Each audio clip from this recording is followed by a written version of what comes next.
They're fleeing the fighting. 30,000 Congolese camping at the side of the road.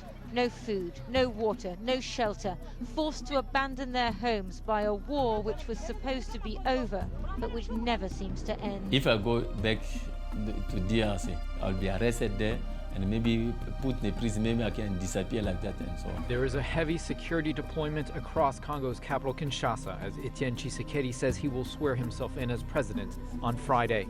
Mr. Tshisekedi has even called on his supporters to capture the controversially re-elected president, Joseph Kabila. Voting stations like this one were torched by angry voters, accusing presiding officers of stuffing the ballot boxes with pre-marked ballots.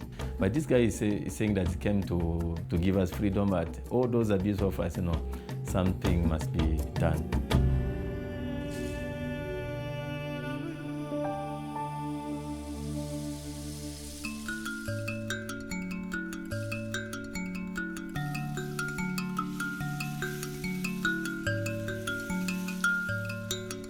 My name is Mr. Jean-Pierre Lukamba. I'm born in Kinshasa, the capital of the Republic of Congo. I live here in this flat for 1 month now. I never even think that one day I can do but politics also. But I'm telling people that everything we are doing in our life is about politics. Around 1997, when I started to finish my school, I started to be working and so on. I meet Jean-Pierre, the one who is now in ICC. I started to lobbying. We even opened an NGO called the Voice of the Oppressed People with some friends and so on. Just after some few days, it was the rebel took over again. My second son also born also. I think now I am having too much responsibility. Not only to fight for the people of the DRC, now to fight for our own children now, for their future.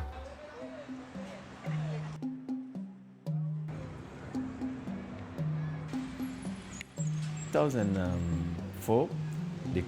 I find myself in the eastern of the DRC, and then that time there was forming a political party called RCD Goma. And then they showed me their manifesto, all those constitutions. I said, no, it's a good party, I can join them. We went to now Kinshasa now to start to work. I was working in our headquarters. That time I started to become very active in politics. Our duty was to open those letters and then to respond. Except the letter one they wrote confidential or personal. One day I received the letter. They didn't write personal or confidential. I opened it.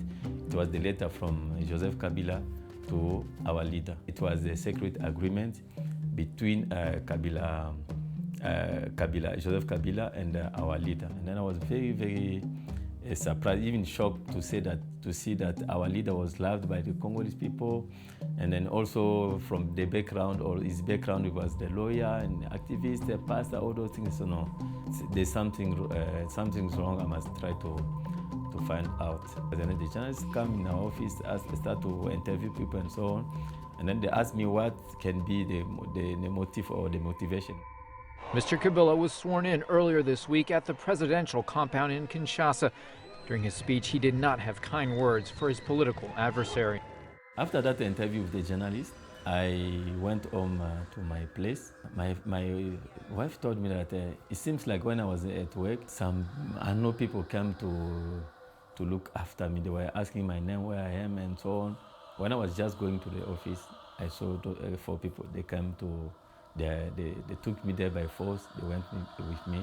It was like something like a cottage. And then they started to ask me some funny questions about if I'm working for who and all those things and so on. They even put my hand in the table, and then they took the knife. They put the knife in my hand here.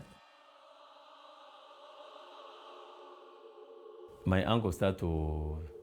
Because sometimes we can phone and so on. That day, noticed that day I didn't phone and nothing. And then he started to do his own investigation. From the window, you can see that I was inside that storeroom. And then he broke the door. He removed all those knives and so on. He told me from now, your life in danger. You can't even go back to your place and so on. I can give you some money. That's why I organized some people. They talked to some the driver of the truck. The driver eyed me behind the seat and then took me from the DRC till I reached South Africa.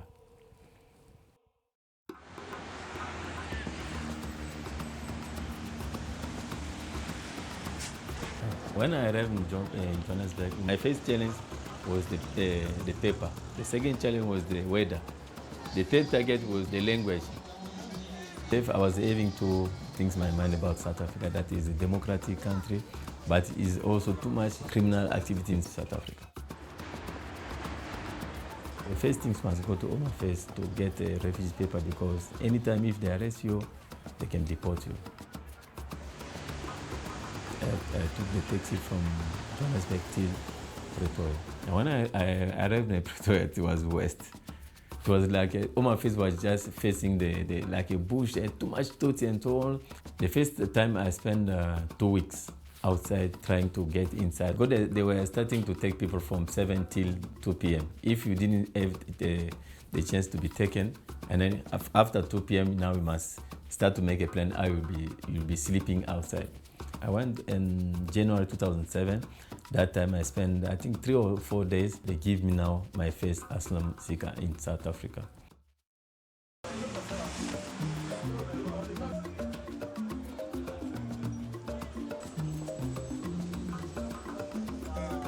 When I was in Home Affairs, I met, it was many people from Zambia, all over. I met some guy from Burundi. And we started to socialize with him. But you are having family in the DRC, you must also make your living in South Africa. Some of my brothers, they are working here as a car guard. I worked as a car guard from 2007 till May 2008. I was taking my taxi from MTN taxi rank to go to Woodmead, where I was working as a car guard.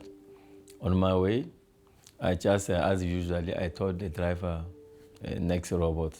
Other people was sitting with me in the taxi, asked me in, I don't know which, Zulu or the South African vernacular language and so on. And I was not able to understand or to answer.